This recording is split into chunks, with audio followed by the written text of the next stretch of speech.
I've been doing streams with my friend Morgan, but today is my first solo stream. I believe since the Golden Globes. Damn, that's been a while. I'm glad to be back. Hey, Morgan. There's a couple things we're going to talk about. Our main one, the Golden Globes getting canceled, as well as the wonderful last night in Soho trailer, which I want to talk about. But first, a little bit of breaking news. As Amazon bought MGM Studios for $8.4 billion. I believe this is probably one of the biggest movie deals I've ever seen in my life, anyway. And it's really going to shake up the streaming wars. Amazon's really trying to keep up with Netflix, Disney Plus, HBO Max. So getting a wide variety of shows that MGM has and movies, what shows MGM produces. MGM produces Shark Tank, produces all the Real Housewives shows, Survivor, The Voice. Like MGM, but they also have shows too. So so the question is, will this help it or will it hurt Amazon in the end? Because 8.4 billion, even for a company like Amazon that's worth, I think, hundreds and hundreds of billions of dollars, that's still a pretty big number to just throw into a studio that hasn't really done too well since Creed. And especially, and with Amazon not really having any movie in play, but MGM does with respect about Aretha Franklin. Of course, the James Bond movie, which we can never ignore award-wise. And and they have the Paul Thomas Anderson movie Soggy Bottom. Will this be Amazon and MGM's big comeback for the Oscars, or will it just fall apart? Hey, Nicholas, let me know what you guys think about this. Like Amazon and its buying spree. It just bought Whole Foods. Now it's buying MGM. Does Amazon really have that much cash to burn? Are they sick of just like throwing hundreds of dollars of bills in the fireplace and just figuring, hey, we gotta buy something with it? So I think that's an interesting one to keep an eye out for. I think with Amazon and MGM, they could be a good team, or they could just really just fall apart. But again, yeah, it's definitely a strange one. It reminds me of last week's big business deal in which HBO Max, like Time Warner Company, and Discovery merging. It's definitely another weird one.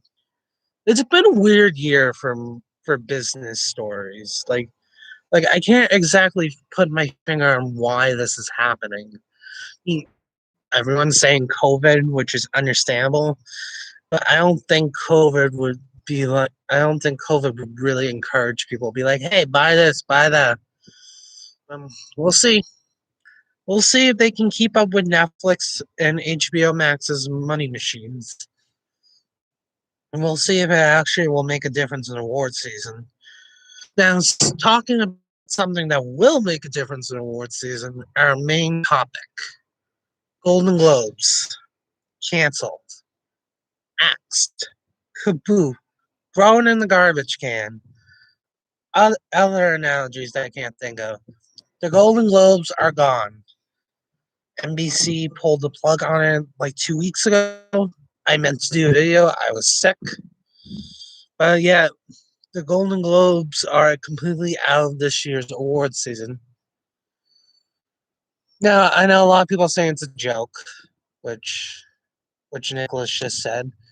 And I know a lot of people it shouldn't have had the power it did, which you're right. It's pretty much a corrupted system of journalists who basically want to hang out with celebrities.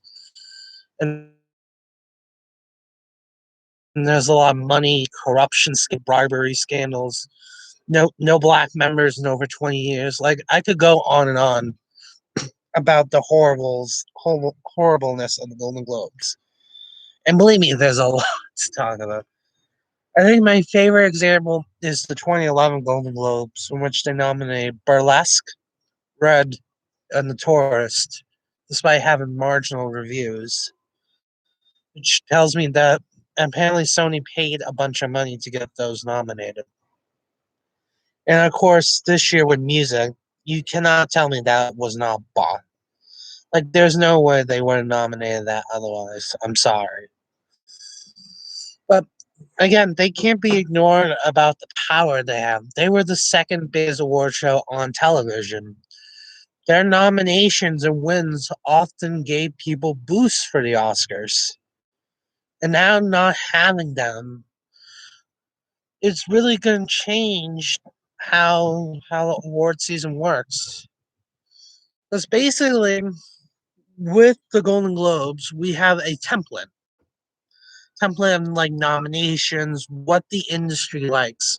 Because despite them being 90 old journalists, they actually had their finger on the pulse of what's going on in Hollywood and like what movies are boosted.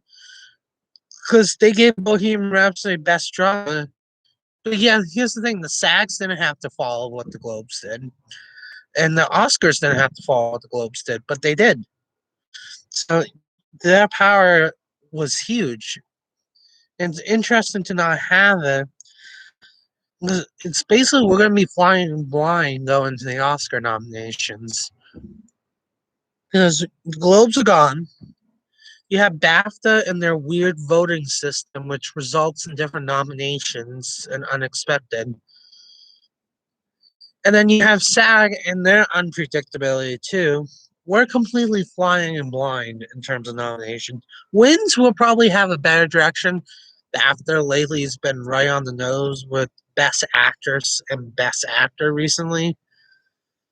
But again, we're just kind of like going in blind. It's like whatever happens, happens. Which should be interesting to see. Critics' Choice already jumped on the Golden Globes grave and took their early time slot of January 7th. Bohemian Rhapsody wasn't even that good. Yeah, but again, the industry liked it though. Because ultimately, yeah, the Globes did give it best drama, but ultimately, the SAGs didn't have to nominate it for best cast. And, sorry, and the Oscars didn't have to nominate for best picture. They didn't have to. Same thing with Green Book and giving it a win. Like they didn't have to, but yet the Globes did it, and it kind of everyone just kind of followed like a domino. My question is, with Critics' Choice now being that early award show, will there do?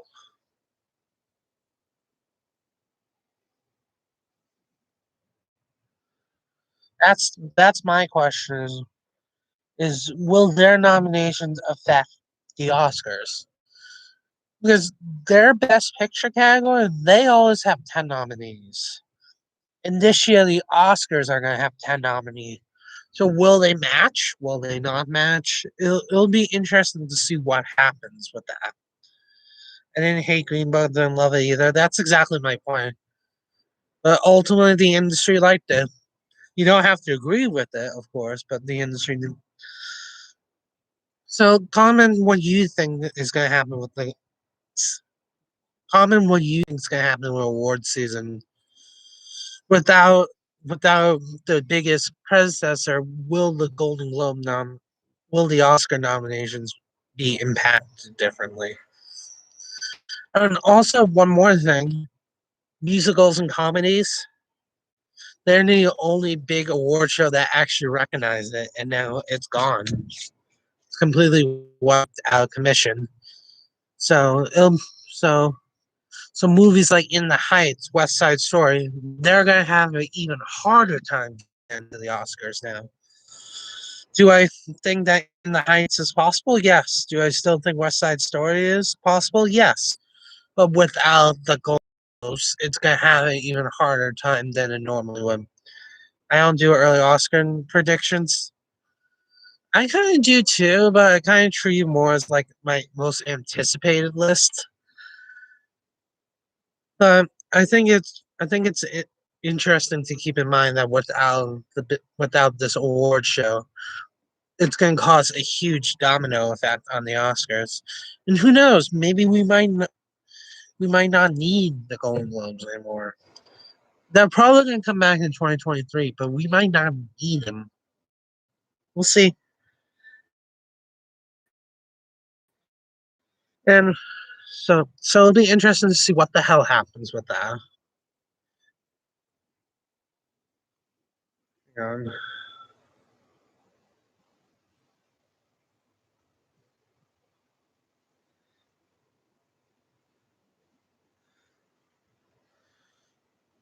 so I think that's just one thing to watch out for. I think we are reaching. I remember how everyone, including 2 years ago, how everyone used Golden Globes, the Critics' Choice, the SAG, and the BAFTA to try to predict the Oscar nomination. I think that is now a thing of the past. I think now it's over. You can't like these award shows. You can't keep using them to predict the Oscars because ultimately, at the end of the day, there's nothing we can do. I mean, there's nothing we can do to accurately predict them.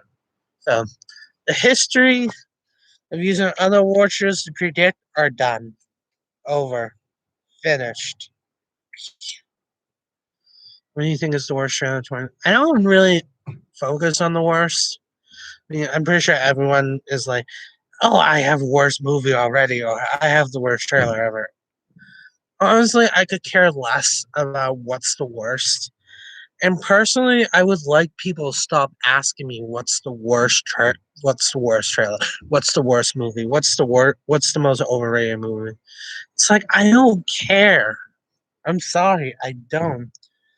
Everyone wants to focus on what's the worst, and it's like, yeah, you don't have to like every movie or every trailer, but you gotta keep in mind people work so hard to make the movie possible, spend hundreds of thousands of dollars, sacrifice time with their families to make it.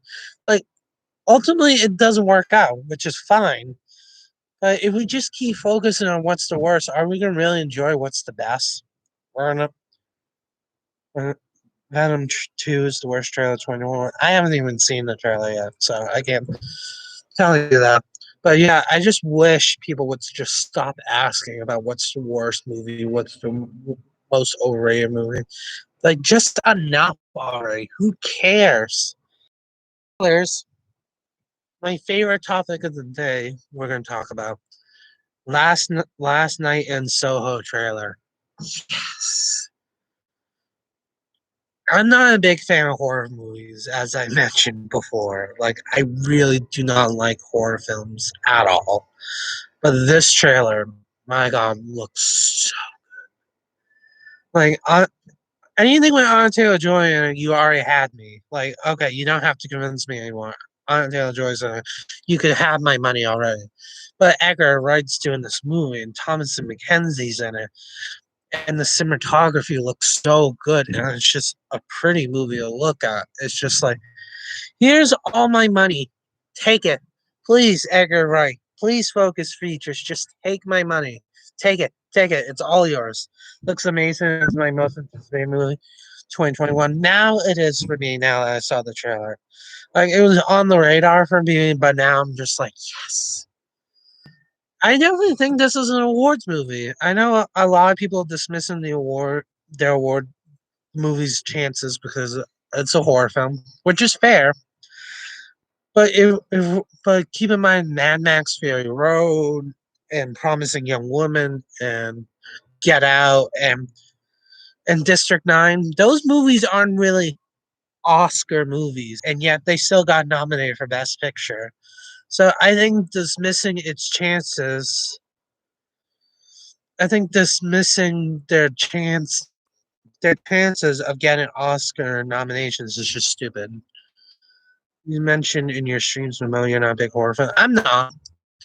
But I like horror movies that are different. I like horror movies that does something unique or does something different. Like I loved Freaky because it just did something different with the horror genre. Like yeah, I still had the typical serial killer motive and all that jazz, but it also added a body swapping element, and it also had fun comedic elements to it. I loved Get Out because it was just so different from every horror movie I've ever seen. To see to see Last Night in Soho, to do take that classic horror genre and just do something totally different with it. Like I loved it. I'm sold on it. So I mentioned award chances. I think it's gonna get Best Picture, especially with 10 nominees here. You're gonna get a lot of picks. Like if you look back to the 2010 Oscars, the first time they did 10 nominees, like you had movies like District 9 and The Blind Side and Education, movies that would never be nominated for Oscar for Best Picture otherwise got in. So with this being the first year back to all 10 having 10 nominees no matter what, I think this I think that gives this movie a boost. And I think if people like it as much as they love the trailer, I think we have a huge contender on our hands. So and I agree with people asking what's the worst blank, like it got old, no offense to them, but still, yeah, exactly. It's just enough already. Like we get it, you hate every movie, blah blah blah. Awesome. It's just like enough already. But this movie looks amazing. I definitely think best picture as I mentioned. I think if it gets best screenplay, original screenplay is very empty right now. So I think supporting actress Anya Taylor Joy is possible. And I think she will probably deserve it. And I also think cinematography is definitely another one. It's just a beautifully shot movie. And I also think that costumes as well. I mean, you have a main you have the main character, Thomas and Mackenzie's character, being a fashion designer, for God's sakes. I mean, how could they not take advantage of that? However, in 2010 nominations, they were pretty good. But yeah, but I'm really excited for Last Night in Soho. Comes out in October, which is could be both a good and not good awards friendly like release date. Like it's kind of iffy. October is very iffy. Like October movies work and don't work at the same time. So we'll see about that. But I'm really excited. Last Night in Soho.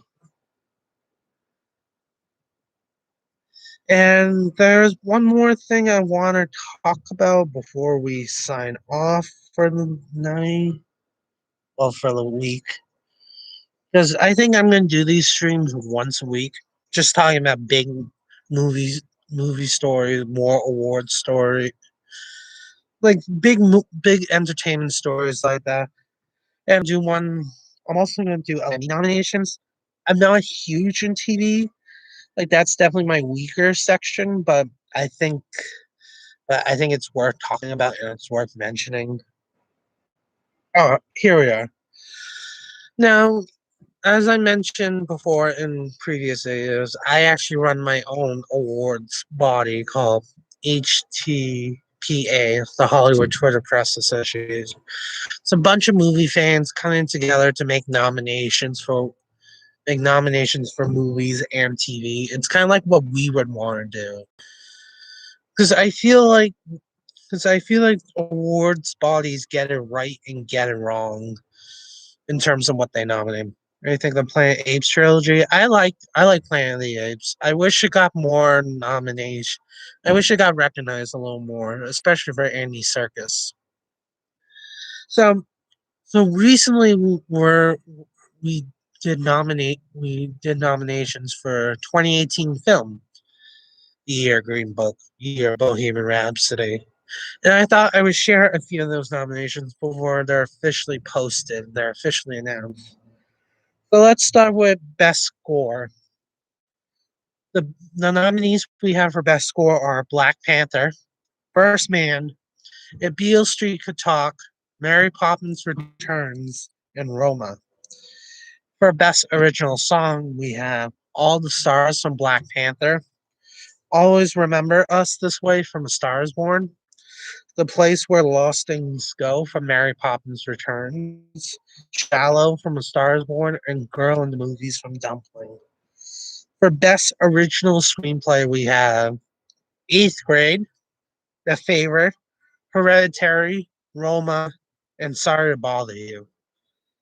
For Best Adapted Screenplay, we have A Star is Born, Black Klansman, Black Panther, Can You Ever Forgive Me, and If Beale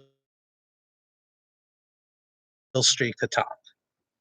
For Best Supporting Actress, we have Denai Gruliera, Black Panther, Regina King, If Beale Street Could Talk, Emma Stone and Rachel Weisz for The Favorite, and Michelle Yeoh for Crazy Rich Asians. For Best Supporting Actor, we have Timothy Chalamet, Beautiful Boy, Sam Elliott, A Star is Born, Stefan James, If Beale Street Could Talk, Michael B. Jordan, Black Panther, and Stephen Young, Sorry to Bother You. For Best Actress in a Comedy, we have Olivia Colman, The Favorite, Elsie Fisher for Eighth Grade, Virginia Hall, Support the Girls, Charlize Theron, Tully, and Constance Wu, Crazy Rich Asians.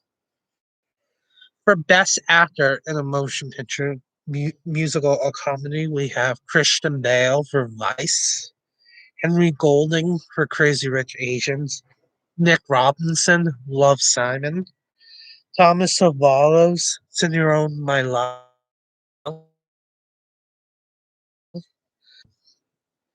Best Motion Picture Comedy, Crazy Rich Asians, Eighth Grade, The Favorite, Love Simon, Sorry Bother You. For Best Actress in a Drama, we have Toni Collette for Hereditary, Lady Gaga for A Star is Born, Kiki Lang, If Beale Street Could Talk, Melissa McCarthy, Can You Ever Forgive Me, and Amanda Steve Carell, Beautiful Boy, Bradley Cooper, A Star is Born, William Dafoe, At Attorney's Gate, Lucas Hedges, Boy Erased, and John David Washington for Black Klansman. And for Best Drama, we have A Star is Born. Hey, Charlotte. So, what did you guys think of those nominations? Comment on below. I'm going to open voting. We're going to do voting for them, and we'll announce the winners at a later time. We're also doing TV nominations as well, which I'm excited to see what happens with those because I think they're going to be exciting. We're always looking for new members, so comment. We'll always welcome people with open arms. Are foreign language films only one genre? Now, for us, technically, yes, we have a foreign language category, but they could leak into other categories if that makes sense. Like, I know the Golden Globes is like no foreign for Best Picture, none. Here, we kind of allow them. Same with animated, like, we're not kind of like anime is just an animated. Like, they can appear in other categories. They could appear in Best Picture. We try to keep it open. Like same with horror, we actually have our own horror film category, but yeah, horror films can leak into other categories too.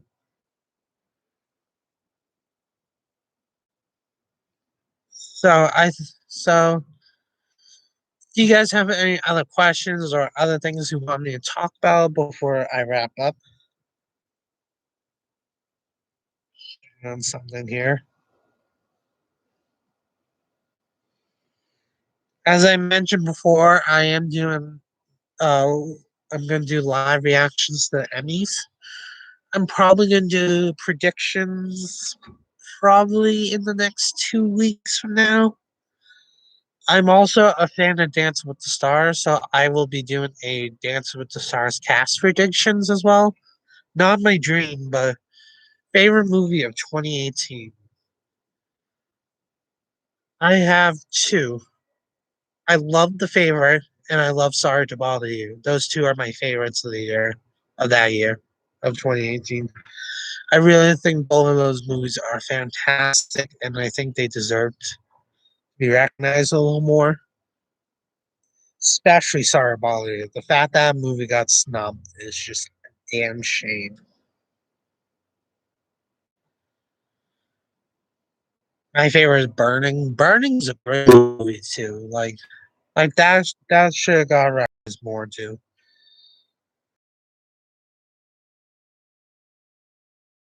Like what movie?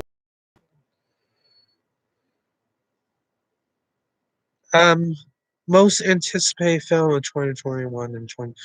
I'll do 2021. My most anticipated is Last Night in Soho.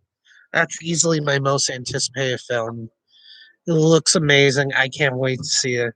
But I also am looking forward to Passing and Mass. I heard so many great things about those movies, especially Mass. I cannot wait to see that.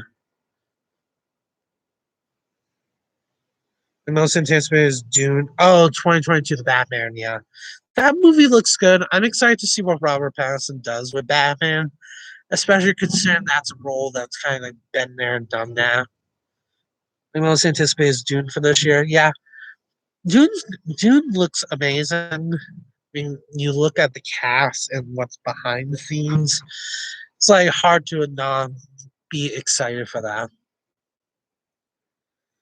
Another movie interesting. I'm not sure it's going to come out this year. Is Canterbury Glass. It's David O. Russell's latest movie. Like the casting in it, you have Christian Bale, Robbie Malek, Washington, Margot Robbie, Anna Taylor Joy, Robert De Niro, Chris Rock. Like I could literally go on and on. Emmanuel Lubezki, who's like one of the best cinematographers in the world, is doing the cinematography for. Hilda Gornay Orter, who did the score for Joker, is doing the score for that movie. I don't think it's going to come out in time for 2020 for this year's awards movie, like award season. If it does, I think it's definitely going to be in there because David O. Russell, even though he is an asshole who treats people like shit, he gets good results in Hollywood. Even in his worst movie, which is Joy, he still got Jennifer Lawrence Oscar nominated. Like that man just has so much power in Hollywood. It's kind of ridiculous when you think about it. But hey, hey, I don't work in Hollywood, and I just pretend I do. I want to see if there's anything else I want to talk about.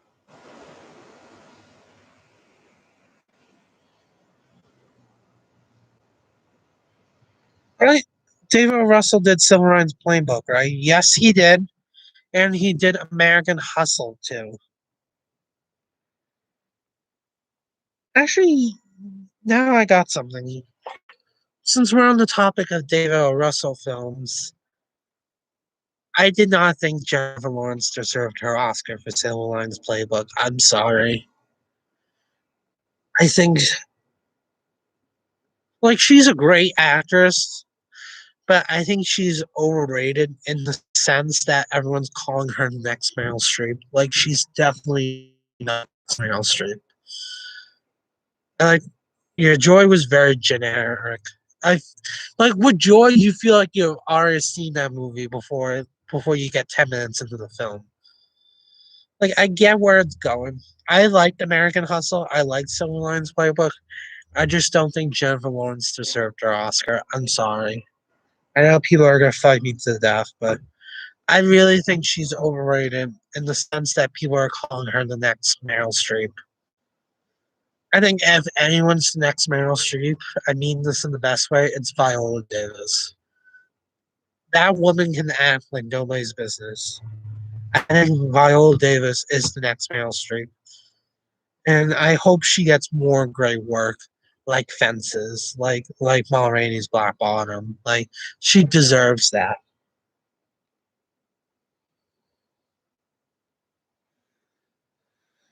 Actually, I already talked earlier about the Amazon MGM merger, but let's talk about the Discovery Plus Warner Brothers merger.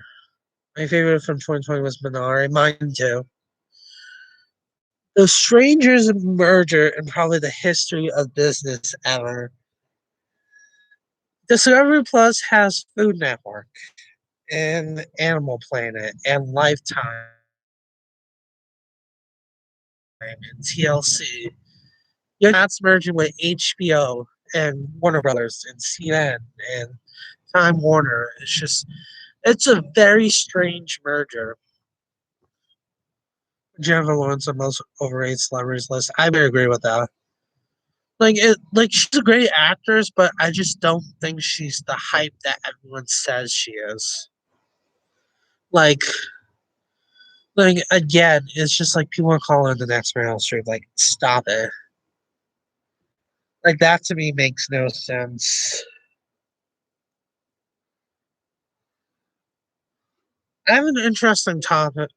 Have you seen Mulholland Drive? I love Mulholland Drive. My God, I love Mulholland Drive. That is so good. Like we criticize the Globes for being horrible in their picks, but the fact that they nominate Mulholland Drive and not the Oscars, that should say a lot.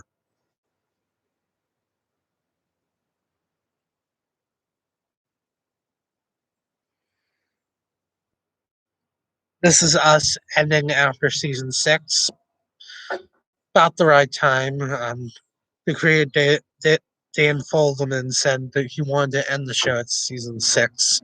So there you go. I kind of like NBC and how, like, if the showrunners say, "Hey, we can only go for 4 seasons. We can't stretch the story any further," NBC's like, "Okay, we'll pull the plug."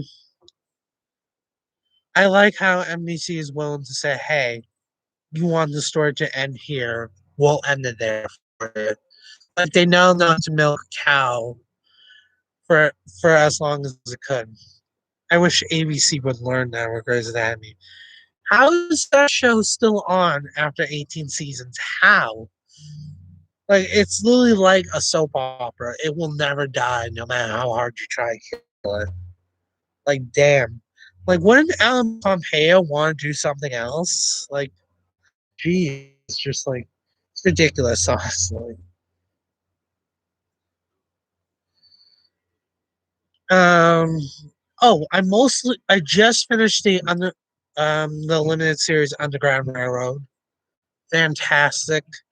Theodore deserves to be nominated for an Emmy. Joel Edgerton deserves to be nominated for an Emmy. Everyone in that show deserves an Emmy. Like wow, like like everything about that show leaves me speechless. Like like like I would totally give that the win for best limited series. And I do not envy the Emmy members having to vote in limited series, because if you consider what's in limited series, you have WandaVision, Underground Railroad, Queen's Gambit, Mar of Easttown. Like how on earth are they going to pick between those four? Okay. Um. So yeah, I think I'm going to end it here. Thank you guys so much for watching. And next week we're going to do another one of these news things, which I just talk about a bunch of topics that's going on in the world of entertainment. And yeah, I'll see you guys later.